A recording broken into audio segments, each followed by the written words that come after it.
in 1967, Roland Barthes wrote La mort de l'auteur, the death of the author, an essay proclaiming that the opinions of an author on what his text may mean are irrelevant to the interpretation of said text. In 2020, Julian and Magnus Dorra decided that the author's abilities are just as irrelevant. This is Kill the Author.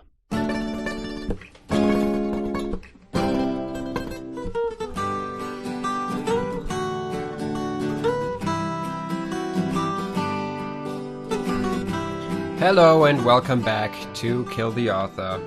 I'm Julian. I'm Magnus. And it's been a while since we recorded the last episode. Yes, in real time. A lot of nothing has been going on. Yeah, a lot of nothing. It's not the most. I think right now is where this time of like isolation in a way starts to get to me, when it's starting to ease up. This is the part where it gets hard. Like, okay, if you're in America, it's different for you. But here in Germany, like, quarantine stuff's going down and slowly phasing out in a lot of society. And I don't know, this kind of makes it more difficult for me. I don't know if that's the same for everyone else. So, we're back. Yes. It's time for episode 6. Yeah. It's time for the half of the show that I don't remember too much about. Yeah, I remember specific plot points, but I don't remember a lot of the in-between. And I think this episode is a pretty good example of why. And we'll get to that. Something I wanted to go for as well here, because I said I'd do that last episode, is if someone decided to skip the last episode, just to give a very quick recap of what happened. So let's recap real quick. What happened very, very quickly. If I remember right, boobs. Yes. Yes, but that was more 2 episodes ago, like, from our point of view. The water park thing ended. They left the water park. And basically what it led to is, in the middle of the night, Makoto ran over to Sekai after he'd shot off Kotonoha for the night and said he didn't want to go home with her or whatever. And then they had sex of dubious consent on Sekai's part. Yes. To sum it all up real quick, because that's kind of where we're getting back into the plot. Yeah, so we are back at Radish Bar. You remember Radish Bar? That yes. place Sekai works at? Radish Bar still exists. Yes. And we start immediately with School Day's famous disgusting kisses. Yes. Immediately first shot. Okay, second shot. First shot is Radish Bar. Second shot is kisses. We see why we're at the Radish Bar now. So that Sekai can wear her extremely revealing outfit again. Yeah, exactly. And nothing else happens here that's in any way related to the Radish Bar. So it's literally just because of that. So Sekai disengages the kiss. Mm-hmm. That's a weird way to phrase that, but that's the phrasing I used. That's kind of what happens, yeah. And she tells him that he can't kiss her there. Mm-hmm. Like in this place. And then he says, should we wait until the shift is over? Then we can meet at home. Mm-hmm. And it kind of feels like, did he show up during her shift so he can make out with her? Yeah. Because probably. Or like around the end of her shift. She's still at work, apparently. Yeah. And he's immediately like, not just... She says, we can't make out here. And he uses that as a jumping board to, like, pressure her into going to her place and, you know, do you know what there? To his place, I'm pretty sure. I think it was her place, but... Oh, no. Here it's his place. It's her place later on. Okay, yeah, you're right. In this whole situation, I don't know if that was just the vibe I was getting, but she seemed, like, sort of traumatized. Like, she wasn't really looking at him that much, and she had this sort of apathetic look on her face. But she's doing this for the entire episode. Yeah. This is, I think, generally a major plot, the major plot of this episode, which is that Sekai is, even though she's now in a relationship with Makoto, which we established is what she wanted, she's not happy. Yeah. And I think we'll get into the reasons as to why that could be. Yeah. And it kind of seems like he tells her that they can't kiss there. Mm-hmm. But I think she might have more reasons than someone could see them there or something. Yeah. Maybe she just feels uncomfortable kissing him for one reason or another. Yeah, and we'll get to one of these reasons real quick. I think so. Basically, not that much more happens, except for one pretty revealing thing, which is Sekai asks him if this is still practicing. Yeah, she still thinks, or rather, she I'm pretty sure. still pretends that this is practice. I'm pretty sure she's just saying that because of something that happens a bit later. I'm pretty sure she just says that for him, like in a way of, you should still see this as practicing so I don't feel so bad about the Kotonoha situation. But for herself, she's pretty much aware that it's not practicing anymore at this point. And he agrees. He says, yeah, sure. We're still practicing. Yeah, in a way that seems like he doesn't mean it at all. Yeah, and he responds with, well, I guess, like, I have to then. I guess I have to then. And I think this is sort of also an excuse for herself. Like, this is still practice, right? This isn't serious. Could very well be. Then he, like, grabs her face and kisses her square on the mouth. Yeah. With both of his hands. Kiss. It looks terrible. More kiss. I think, is it at this point that Kotonoha calls him? I think it's at that point, at the end of that scene. Like, he gets a call from Kotonoha, which he doesn't respond to. And I think that's when the intro to the episode starts. We get first a small scene at Kotonoha's place. Okay. Yeah, well, so she's sitting there on her couch. We get a little bit of a wide shot where she has those kind of empty nightmare anime eyes. Yeah. Where there's no eyes at all, just hair banks with nothing underneath. I thought this was sort of foreshadowing. Yeah. But I might just be seeing things. She's also listening to classical music. I thought that might be, like, part of her character. Might also just be another reference to her being, like, a traditional sort of character. That's what I mean. Yeah. Like, she's not doing anything too exciting or too crazy. She's just listening to classical music.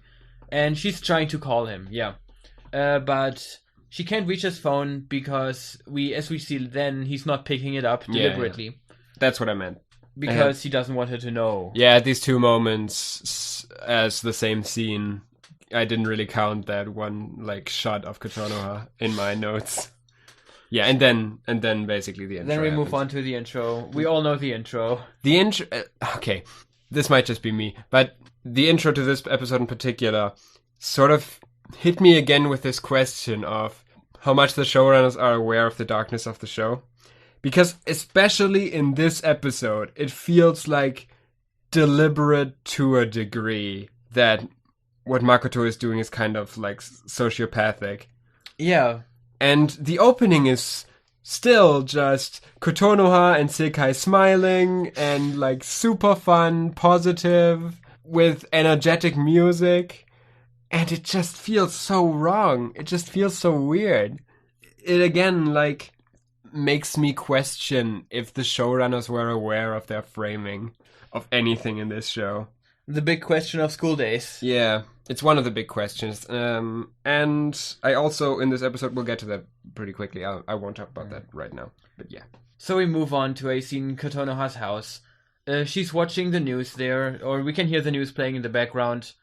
And this is totally definitely relevant that it will be cloudy later that day. I also noted that down. 30% chance of rain. I also noted that down in case, like, later, if it rains later in the episode, we'll know that we're set up. Then we can have some very important information about how accurate the weather service is. So we can see that Kotonoha is putting a thermos flask in her bag. One that contains, as we find out pretty soon, hot lemonade. And I heard you did some research on hot lemonade in particular. Don't play it up too much. It was very short research. Okay, like... Let me guess, it's lemonade but hot. Yes? It's a bit more complicated than that. For us specifically, and not for Americans. Because what we in Germany call lemonade is different from what Americans call lemonade. Is it? What we call lemonade is what they call soda or pop. Okay. Not lemonade. Yeah. What they call lemonade is like what kids sell at a lemonade stand, which is like usually water mixed with like lemon or like lime juice basically. And a bit of sugar, usually. Yeah. And that's essentially what hot lemonade is. It's something you can get in Japan at like vending machines, especially around the winter time. and it's just that American sort of lemonade, but hot, usually. Like, you can spice it up a bit, but usually it's like water, lemon juice, and maybe brown sugar.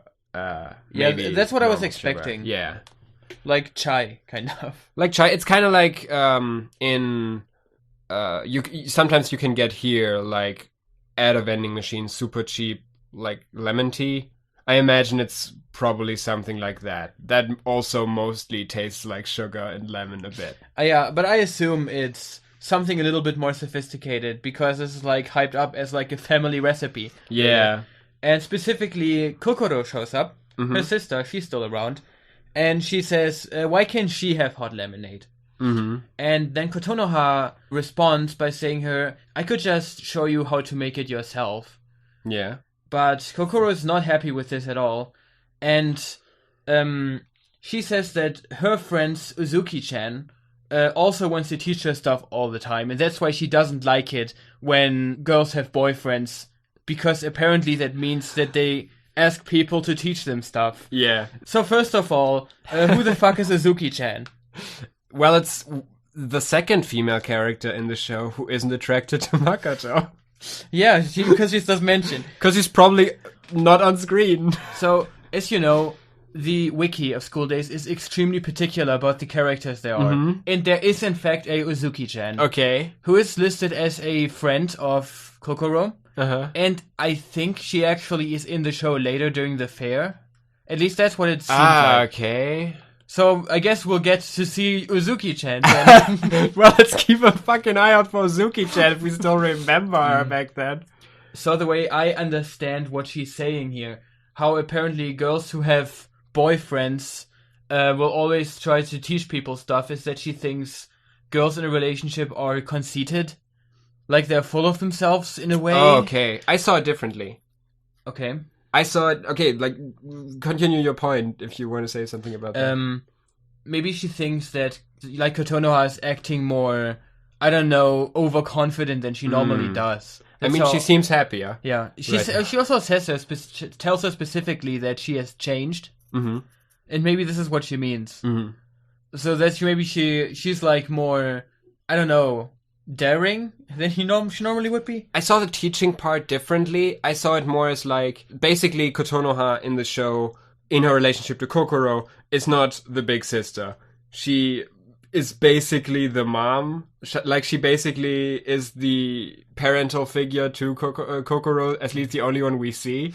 They do have a mom. They do have a mom. We heard her off screen once. Yes. But what I see this as is her having a boyfriend in this traditional household means that she acts more like a mother. Like, she's kind of raising Kokoro. Instead of, like, making the stuff for her, she teaches her how to do it herself in the way, like, a mother would. Yeah, maybe. That's basically how I saw it, as, like, another extension of the gender roles of this show. Yeah, sure. But also, her friend Uzuki is 10 years old. Yeah, because, you know, as soon as a girl gets a boyfriend, she's basically ready to pop out babies. That's essentially what we're learning here. No, shut up. That's essentially what the show is saying. Hey, I'm not saying this. It's basically the show that's saying this. All right? So the next scene. We're now at Makoto's place. Uh-huh. So Sakai, we can see Sakai pulling up, like, the drapers. Mm-hmm. And I assume they've just gone through a night of the sex. Mm-hmm. That's what my assumption is. Because it seems that Sakai spent the night at Makoto's place. Yes. And she's pulling up the drapes, and she looks basically really tired. Yeah. And exhausted. As I would be after spending a night with Makoto. Or any time with Makoto. She also wears, like, a super thin fabric white gown. Mm-hmm. And I was thinking... That definitely contorts to her body in an unusual way. Yeah. I was wondering, did she bring this with her, or does he have this at his place? I thought it was just like a t-shirt of Makoto's or something like that. Maybe. We only see her from the back, and it seems oversized for her. Oh, I don't know, does it belong to Makoto's mom? Does Makoto have a mother? Who knows? We know that he does not live with his father. That is established in this episode. I just see him like Danny in the Room video game. Yeah, he just lives in a closet somewhere. He just lives in the building with no supervision. Obsessing in his creepy one gray room. He's like 16. I can't. Does he just live probably by himself? He probably has parents. I'm pretty sure that it's never addressed if he has parents. It is addressed in this show that he has a father and that he does not live with his father. Okay. That was addressed. Did his father just, like, give him an apartment? Maybe. Maybe his mom is somewhere and she's just off screen all the time. Maybe... Oh, where was that from? I remember. But maybe it's like his parents decided to get a divorce and they both left a letter saying, I'm moving out in the same night, and moved out, and he was just left and there were 2 letters and he didn't know what to do. And now he lives alone and became a psychopath. That might just be it. That explains everything. And the evidence for it will show up in time. I'm sure.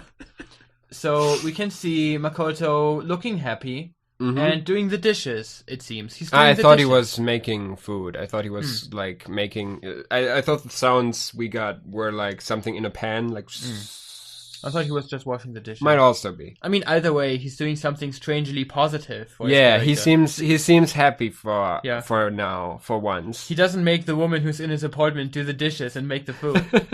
For once. See, he's a good guy, right? Perfect. So we once again get to see Sekai looking unhappy. Mm-hmm. And then we get an establishing shot of Mikoto's building. And we move on to outside. Where once again he kisses her. In public. And she's absolutely not happy and she pushes him away. Yeah. Like, this is such an uncomfortable scene. Yeah. And this isn't the only one. Yeah, it gets worse. Yeah. But this one particular is just bad. What I have notes on here is how it ends. Yeah, I have more too. Okay. So Sakai says, we can't kiss you. What if someone sees us? Mm-hmm. And I don't think this is her... Again, I don't think this is her only motif for this. Because, first of all, she points out there's no one around. And she also then mentioned something about them being late. I think she just doesn't want to kiss him. Once again. Something we talked about before, and I want to note this down here too. And I want to establish this term in our critical analysis terminology, which I have invented right now, which is, this is a breast cancer scene. In reference... I know what you mean. Just for the audience again, in reference to a scene from The Room, which is one of the greatest movies of all time, and everybody should see it. It's amazing. I bought it on DVD. Yes, and I if I ever move out, I'll buy it on DVD too. You'll steal it.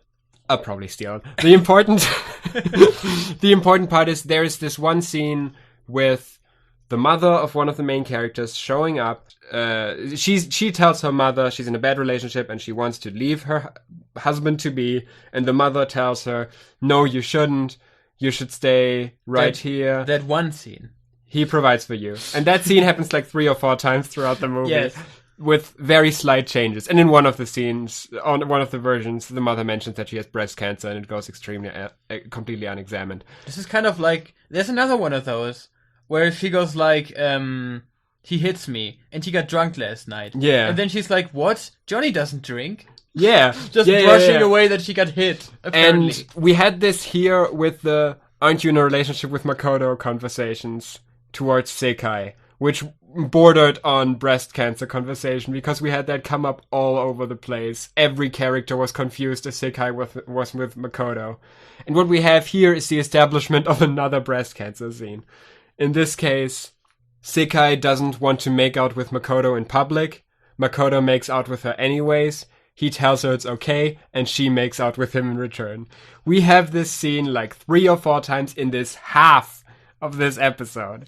Also, I want to mention specifically, in this scene, it looks like he's about to grope her ass. Yeah, that's at the end like of it. like an absolute disgusting claw hand. Yeah. But in this moment, she mentions Kotonoha specifically. Yeah. And he like that stops, they should tell Kotonoha soon. Yeah, and he like stops dead in that moment. Yeah, he Kotonoha freezes. And that's where the scene ends, basically. It zooms out from them. So maybe hearing Kotonoha's name is a downturn for him? Yeah, I wrote here, it's a turn off. Yeah. There's one more important thing to notice in this scene at the very end, which is that the bus shows up.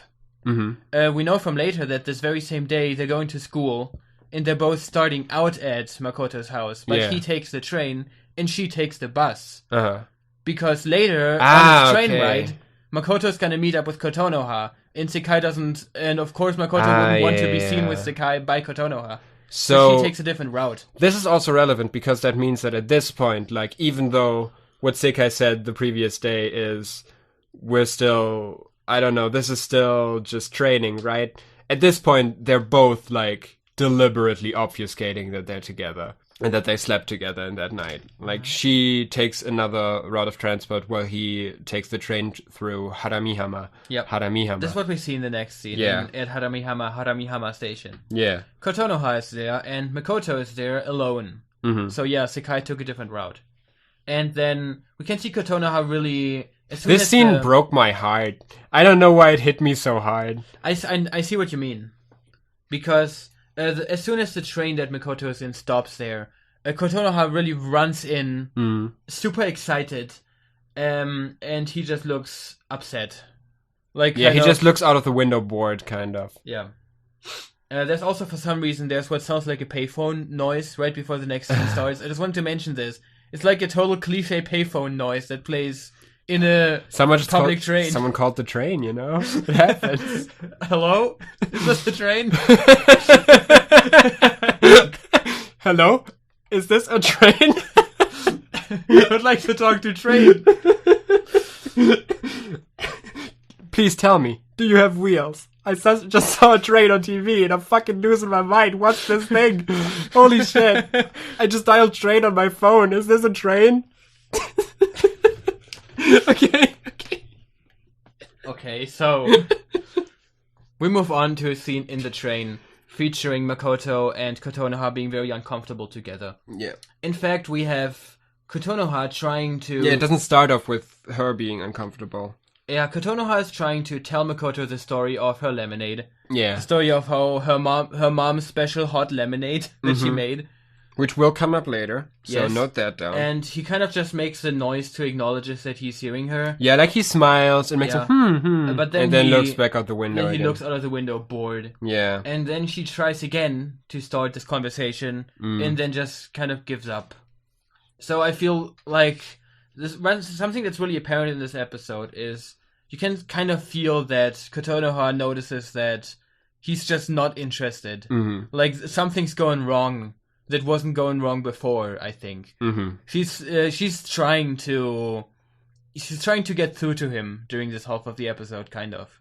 Yeah, like especially at this point, she just, they were at the swimming pool thing was probably like 2 days ago, I assume, because the radish thing was the last day, so at the very least it was 2 days ago. And she just assumes that he was happy there and that he's happy now. Like, she doesn't know that there's anything wrong at this point. And he just, like, rudely doesn't engage. Like, he does the absolute bare minimum, but doesn't really engage. And this is something that will come up throughout this episode again that I want to note down, because one of the concepts I had before about this show, about what it was trying to do, is something that comes back here in full force in this episode. And that's that this show is, like, deliberately trying to criticize visual novels, like romantic visual novels, and the actions of the players as the protagonists of visual novels. Because, of course, it's a visual novel adaptation. But Makoto acts like in the worst way you can as a visual novel character. And what I feel, starting in this scene, and we will go out and continue throughout the rest of this half episode that we're looking at today, is Makoto trying to, despite having decided on one of the characters he can date in this game now, he still tries to keep everyone else active. Like, he clearly doesn't care about Kotonoha, but he still does the bare minimum of smiling at her and responding to her in this conversation. He still tries to, like, if you look at it as, like, the 3 dialogue options he has in every scene of this episode, he still does the ones where Kotonoha will continue to hang out with him, even though he clearly lost all interest in her. This is something that starts here, and we'll get back to it later, at later scenes. So, this is interesting that you mentioned this, because I recently read something about GTA 5. Mm-hmm. You've been playing the game recently for the first time, I heard. Yeah, for a bit. I recently read that the inspiration for the character of Trevor Phillips was the player Okay. Or, like the way the player plays most GTA games. Oh, okay. So basically, completely chaotic, running into walls and killing people left and right. And they kind of turned this into a character. I can see that. That was the idea behind him. He's just an absolute lunatic. I can see that happen. Yeah, that's like the stereotype of what you do in a GTA game. Like, you don't play the quests, you just run into people and have the police follow you and do shit. I feel like this is kind of a similar idea. Yeah. It's true. That Makoto is just how most people play visual novel games. Yeah, in a way. Like, when you play a visual novel, like, that is to me the best explanation for why Makoto is as psychopathic as he is. Because he, like, okay, the term sociopath is a bit overplayed these days, but like, he clearly doesn't seem to feel like any empathy for anyone around him in this. And I think the best explanation for that from like a meta perspective is that he's a visual novel character and meant to be one.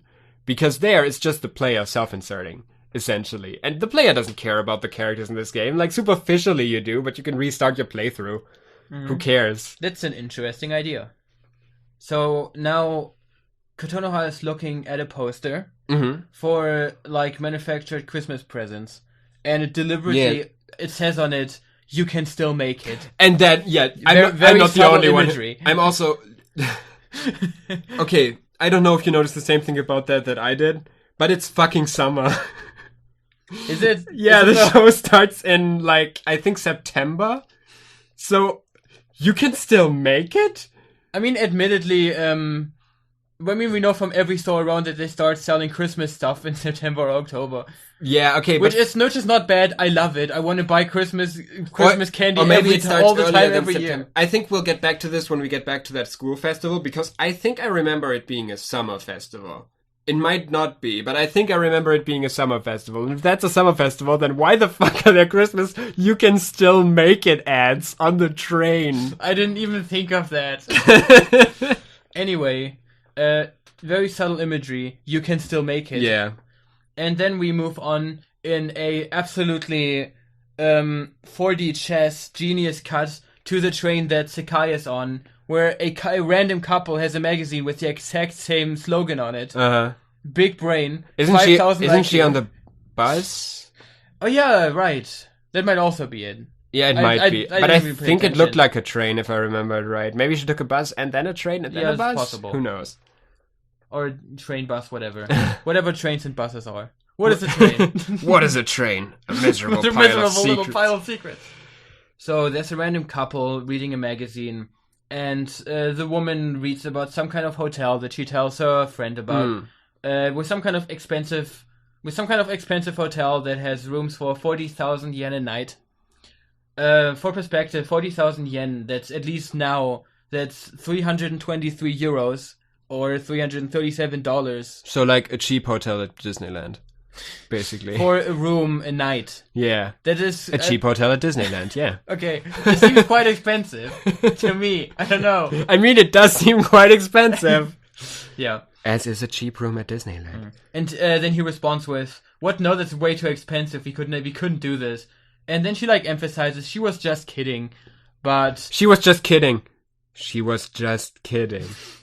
Then we have Sakai in the background looking really upset. She probably overheard the conversation of essentially him not being willing to pay the price that she expects. Oh, is my interpretation of that. I didn't interpret anything into this. That's quality. That's good stuff. I mean, I thought this must have some like, maybe she's just sad that she doesn't have 40,000 yen. Maybe the hotel shows up later on in the show. I don't know. Maybe I didn't pay attention. Who knows? We'll see. But good point made. Wait, what?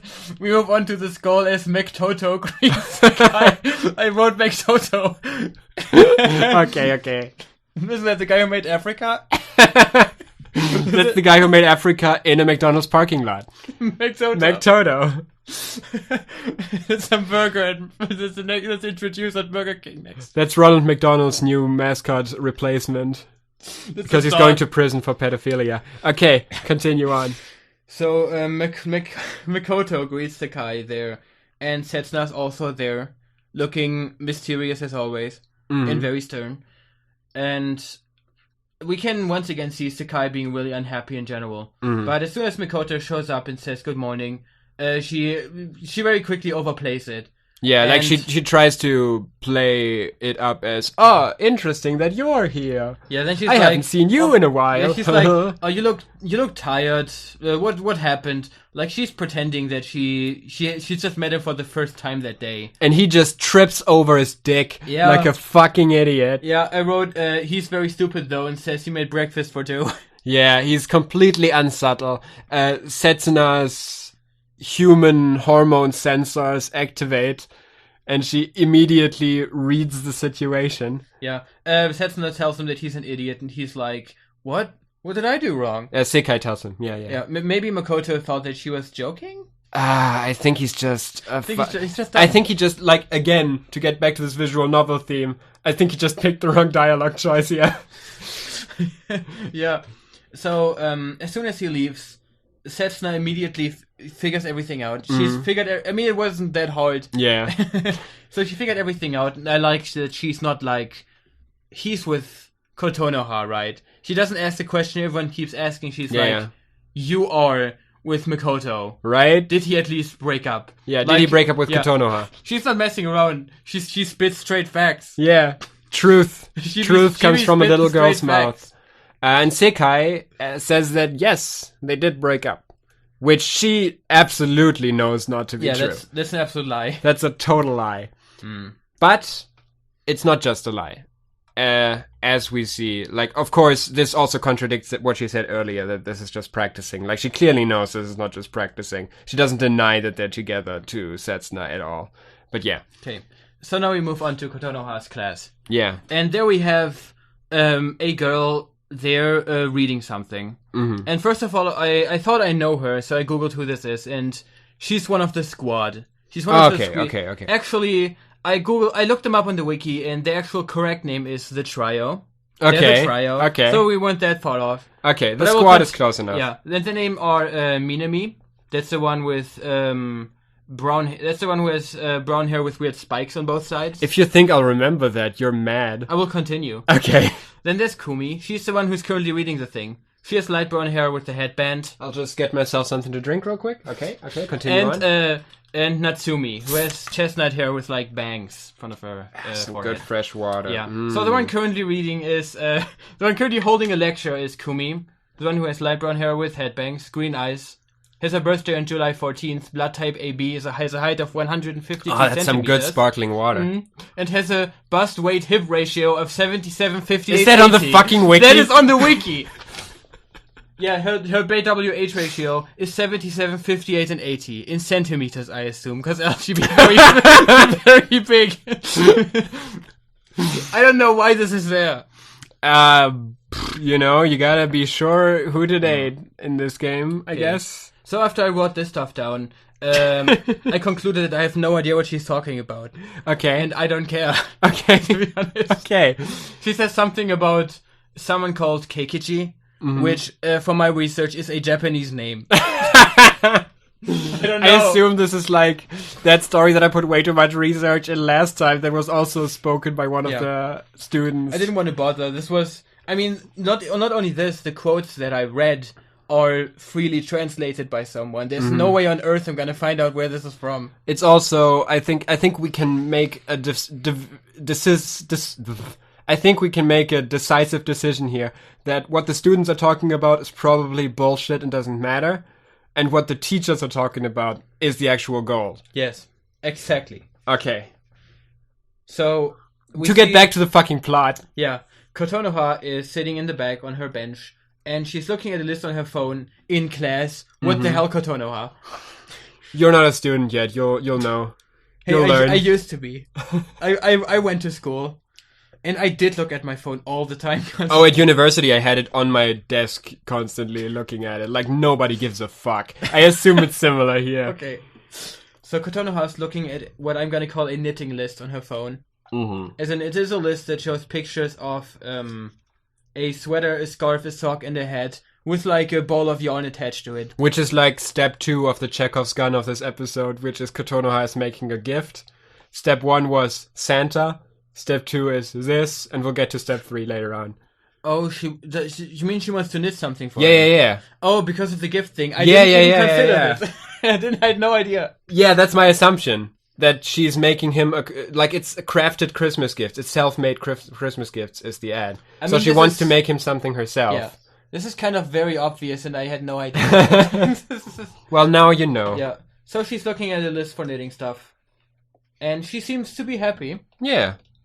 And a reminder, she knits stuff. I think this was brought up in the first episode. Yeah, she does feminine things, and one of them is knitting. Okay, true. So we move on to Makoto's class. Yeah. Where once again we have a classic, which is a shot from Kotonoha looking happy to a shot of Makoto looking bored.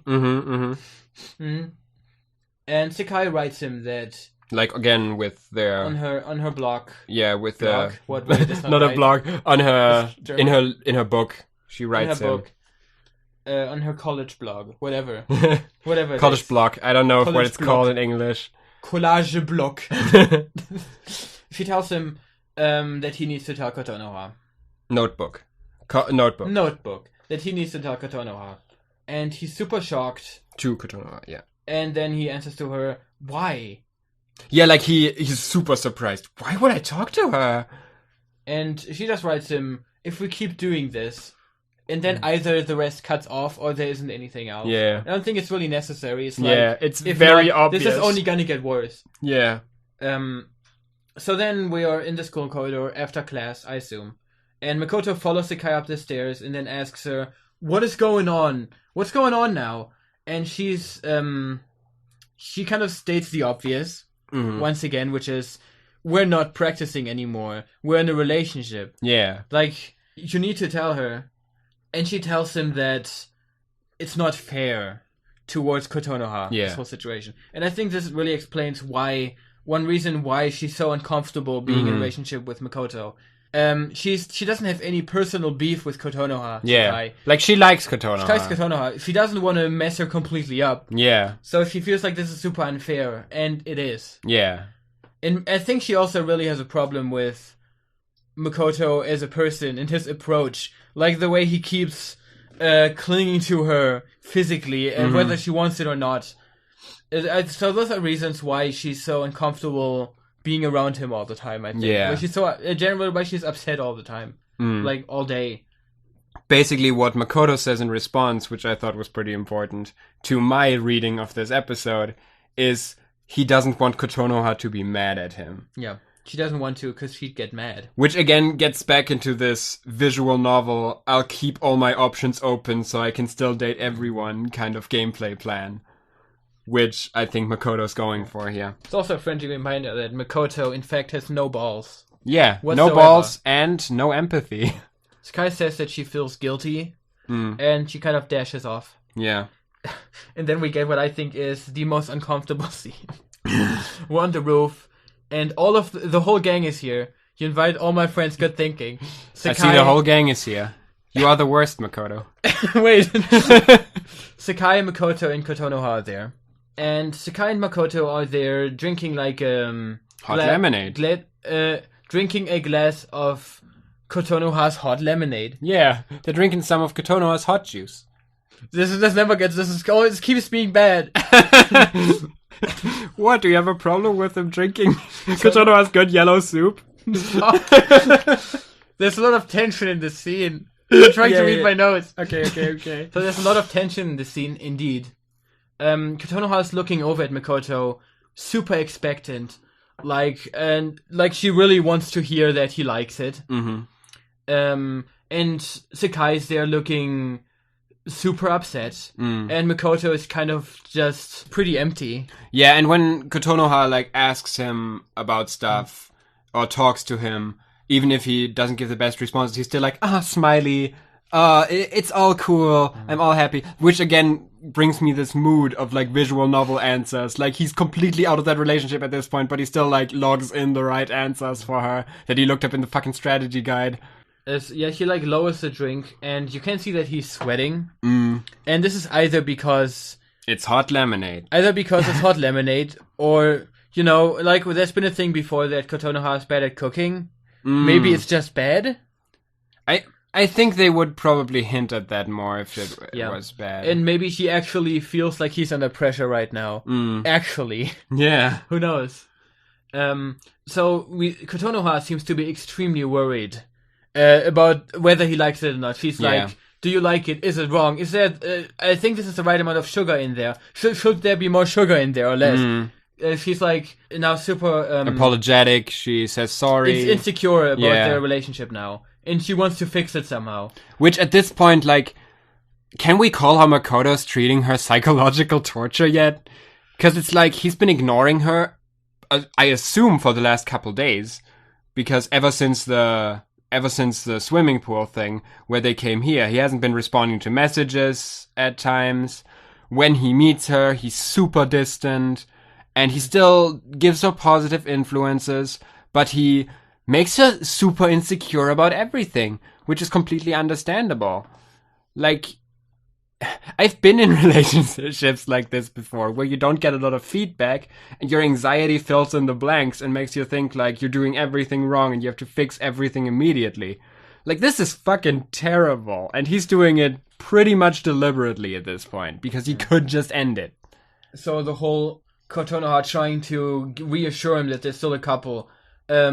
Similarly to me, Sakai can't take it anymore. So Sakai reassures her that I'm sure he's just, I don't know, he's just overwhelmed by the situation. I'm sure he likes it.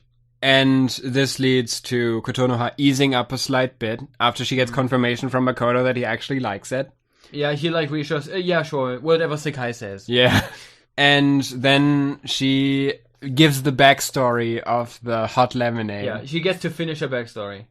Where the backstory is basically that she gives is that her mom told her that with that hot lemonade, she could get every guy and something like that. And they look at her like, because at this point, it's become like terribly devastating if they break her up at this point. Because he's just said he liked the tea, the lemonade, and then she said, oh yeah, that's the lemonade that my mom told me could get me any guy, and look what it did. At this point, it's becoming so hard to break up in this situation that even Sekai doesn't have the courage anymore to do it. Yeah, I mentioned before, the second half of this episode is Makoto, of the show, is Makoto being unable to break up the relationship. Yeah, and unable to own up for any of his problems and any of the problems he caused. So, we move on to the classroom scene. In Makoto's class... We don't, like, deliberately see how the scene ends, if they break up or if they don't break up, but it's pretty clear, like, from the situation that it's uncomfortable. It is time for the teacher. Yes! Once again. And for once, I'm glad, because it was relatively easy to find out what he was talking about. Okay, nice. So, what the teacher is talking about is Shunji, also known as... Isn't that the Art of War guy? I don't know if it's him. He was an ancient Chinese philosopher. And I wrote down something else about him, which is what is mentioned in this scene. So, Shunji, also known as Shun Kuang, I think that was his actual name, was a Chinese philosopher of Confucianism. He lived in the 3rd century BC. The teacher in the scene just said 3rd century, but I assume this is what he meant, because everything else ends up. So the teacher also mentions another guy, Mencius, who was another Confucian philosopher before him, whose actual name was Mengji. People just call him Mencius as a Latinification. Ah, okay. The same way people call Confucius. Yeah. His name was actually Kong Fushi, but people call him Confucius. Just something real quick. I looked up who the guy is who wrote The Art of War, and he is called Zhong Qi, but it's written differently. And it's a different guy. Okay, it's a different guy. Okay, so the guy before him, Mengji, believed that humans were by nature good-hearted, like good people. In that by studying, they could improve themselves more. Like, they could refine themselves. Like, the original, I think, Confucius didn't, from what I read, didn't concern himself too much with, like, human nature. But it was the guy after him, Mengji, who did. And he was of the belief that humans were good-natured, like, you know, from the base up. Good from birth. Good from birth. Things that happen in life make you worse. Yeah. So, unlike Mengji, Shungji believed that people were by nature bad-hearted. So people were bad by nature. To quote Wikipedia, he witnessed the chaos surrounding the fall of the Zhao dynasty and the rise of the Xin dynasty, which upheld doctrines focusing on state control by means of law and penalties.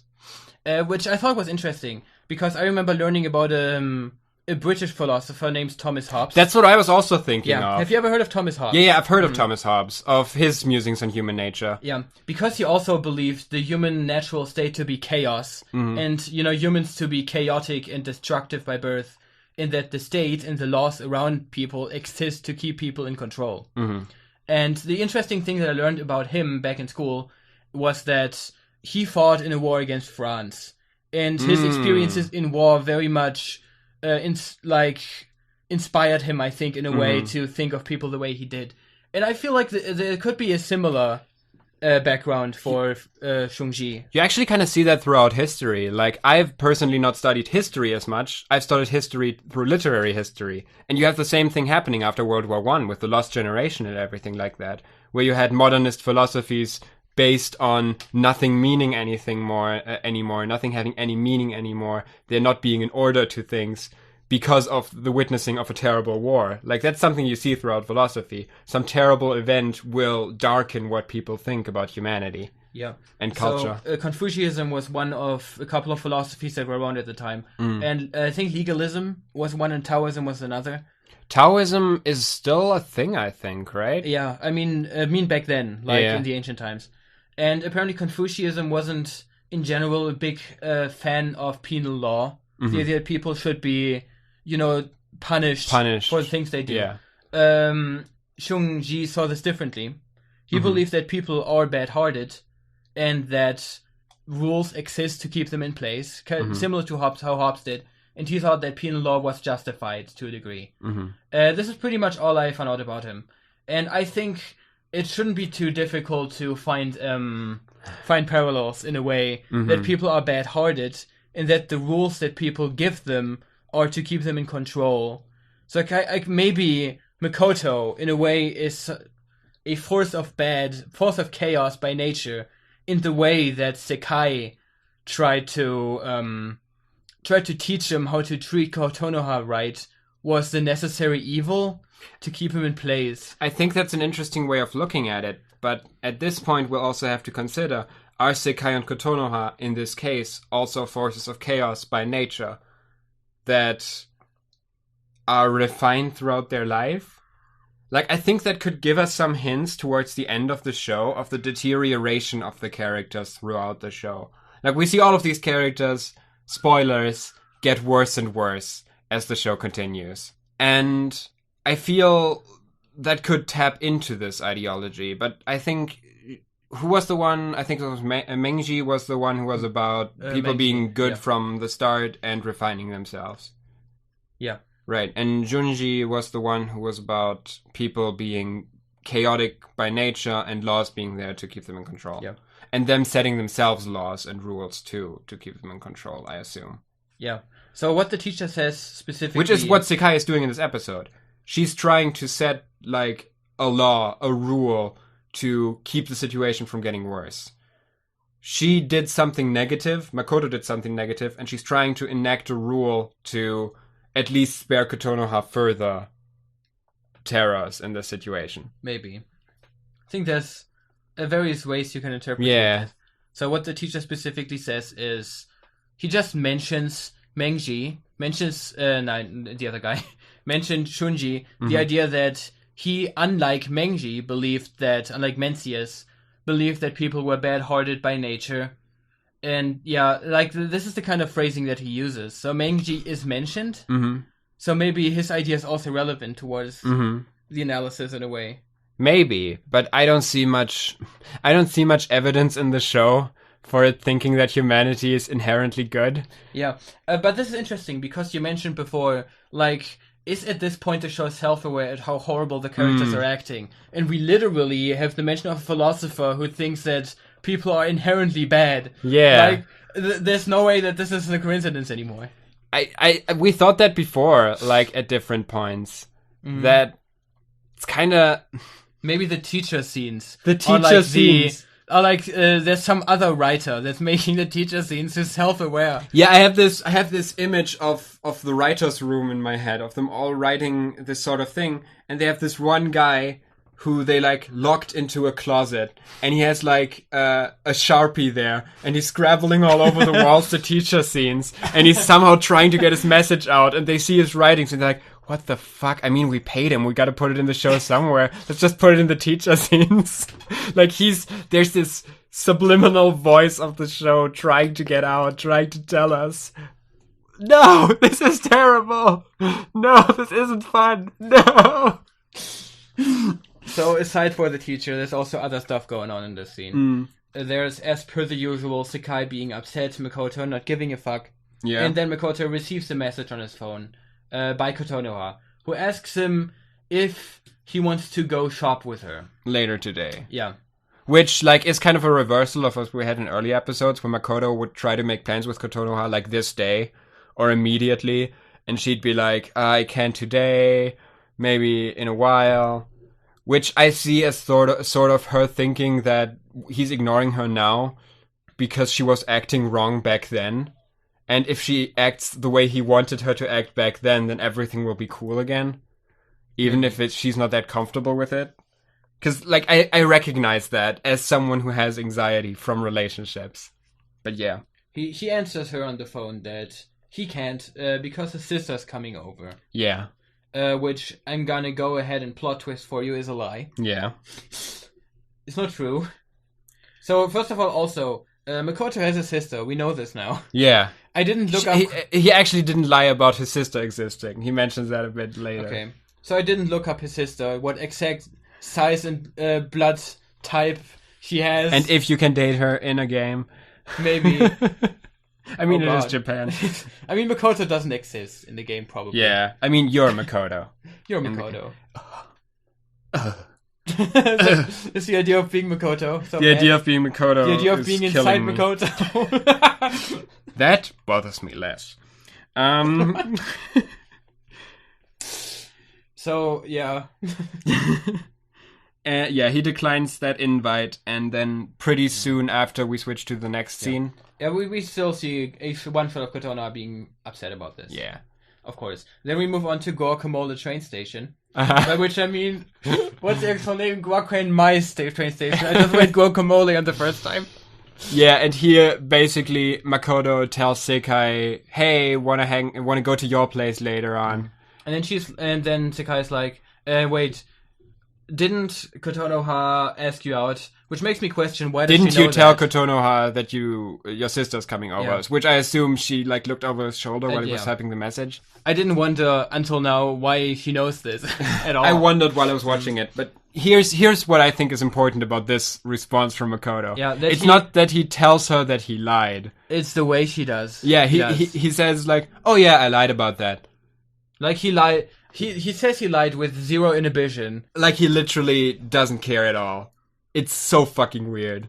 So he says that he didn't completely lie because he does have a sister who sometimes visits, but she lives with his dad instead. This is where I know from that he has a dad. Okay. So it's this episode. All right. Yes, there it is. The most important information in this episode. So Sakai seems very disappointed with him. Yeah, she calls him out on this. Disappointed with him. Yeah.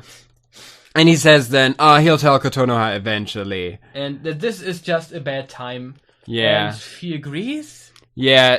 I mean, I think this is a bad time is more in reference to what happened on the roof, which really was a bad time, in a way. But, I mean, I think you just gotta get the Band-Aid off. This has to do it, because it's only gonna get worse. It's literally only gonna get worse. It's literally gonna get It's gonna get so much worse. Yes. And then he just says that everything is fine and hugs her super tightly again. Which is the breast cancer scene again. Here we have it for the third time. Breast cancer scene. Yeah, I call it breast cancer 2. Electric Boogaloo. I thought you were gonna say. I wasn't gonna until you looked at me like that. Sakai just kind of seems like she gives up. Yeah, at this point. Like in this scene. As she does at the end of all of these scenes. All of these breast cancer scenes. But yeah. Then we move on to what I think is a tailor shop. Mm-hmm. Like a shop where you can buy cloths and yarns and stuff. And Kotonoha. Yeah, or like a crafts shop. And I didn't really think about this until just like a few minutes ago. But she did ask him out if he wanted to go shop with her. Yeah. Maybe this is just what she meant. She wanted to go buying yarn with him. Like maybe have him pick it out or something like that. Maybe. Like what colors he likes. So instead, she's there buying yarn for whatever clothes she wants to make for him, I assume. And she seems pretty happy about this. Yeah. This is relevant in this case, because it's about to get worse. Yeah. Yeah, we then, for the last scene of this episode, this half of the episode, we move on to Motihata Sakashita Station. Mm-hmm. I think we've been there before. Yeah, I remember that name. Mm-hmm. Sakai and Makoto are walking around there. They're coming out of the train. She basically grabs her hand. It looks uncomfortable. Yeah, it looks weird. Also, like, the proportions seem off on their hands. But yeah, that's something else. Yeah, in general. This show is bad. This show has a low animation budget. I know... Okay, I didn't want to say anything negative about this show at all. You didn't want to say anything negative about this show. Yeah, but I feel the animation could be improved a little bit in some places. I think that is true, actually. And there could maybe be better color balance, too, while we're at it. The colors are very flat. So immediately after that, the train that Kotonoha is in stops there. And it doesn't stop there, it drives by.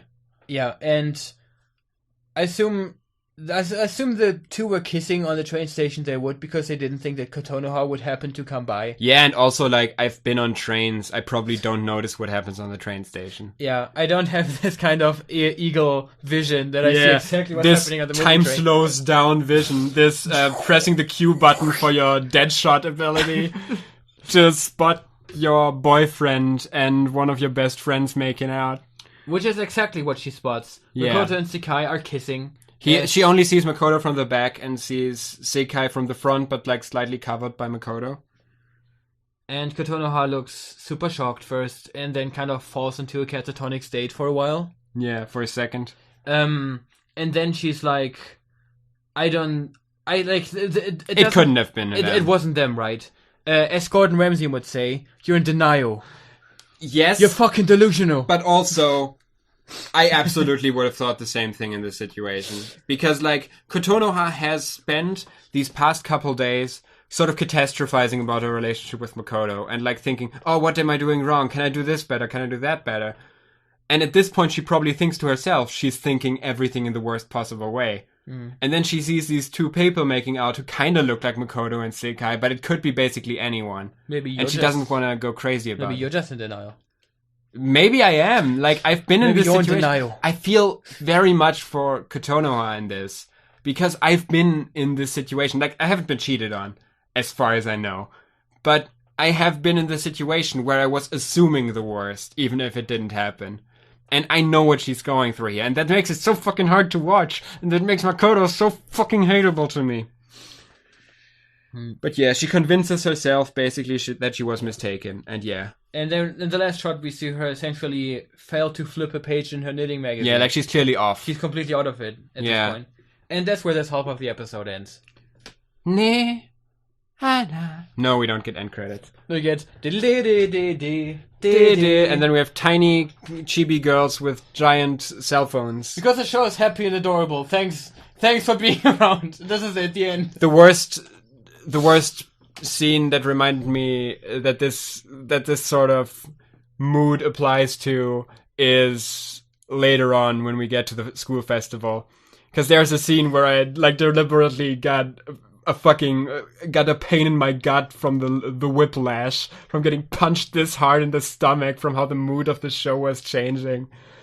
But yeah, we get the feeling here. Things are getting worse. Yes, we're only going downhill from here. But we are almost halfway through the show. Yeah, I mean, it only took like, what, half a year? More than half a year. More. We've been running this ship for... Maybe if we get another episode out this month, we probably won't. But then we would have a pretty good track record of time, I think. Yes, absolutely. Let's just hope for the best for the near future. This episode didn't have the most satisfying of endings, but it brought back some themes we've been looking at before. And this is the part of the show where we sort of have our own journey that you can watch, where we don't remember everything that's happening because it hasn't been like as memorable. And I think as I mentioned before, this half kind of shows why this part hasn't been memorable as much. Because it's just repetition. Like, everything that we had in this episode, for the most part, was the same plot point, just hit 3 times. There was they're making out, and she doesn't want to, and he convinces her to anyways. We have Kotonoha doubting herself about the two of them. We have Kotonoha doubting herself, and the two of them engaging with that. This whole episode could have been done, this whole half of an episode could have been done in like easily half the time, probably less. And I think this is something that we're going to continue seeing throughout the next 2 episodes, kind of padding. But we're going to find the diamonds in the rough, the jewels in the pig stew. Trying to reach my goal. Yes. Power speech unimpeachable. No Hamilton, not now. No Hamilton. No, Hamilton doesn't deserve this. I thought we already figured out that Hamilton is actually a School Days remake. I'm pretty sure we did figure that out at one point. I vaguely remember that. Something with the Schuyler sisters. Oh yeah, I remember. I mentioned Satisfied and Sekai. Exactly. Yeah. Basically the same thing. Basically the same thing. So enjoy Hamilton on Disney Plus. This is a sponsored episode. Yes. We've gotten money from Disney. They asked us not to say fuck and also not to talk about School Days anymore, but we sadly had to give up on that sponsorship because that's all we have. This would have been a strange episode. This would have been a really strange episode, but still, don't want to lose the good graces with the big mouse. Watch Hamilton on Disney Plus. It's a very good musical. This episode was brought to you by Raid Shadow Legends. This episode was brought to you by Raid Shadow Legends. Absolutely don't download it. I hear it's very boring. Goodbye. Have a nice day. Maybe we'll get an actual sponsor at some point, but now I doubt it. Until then, bye-bye. Bye.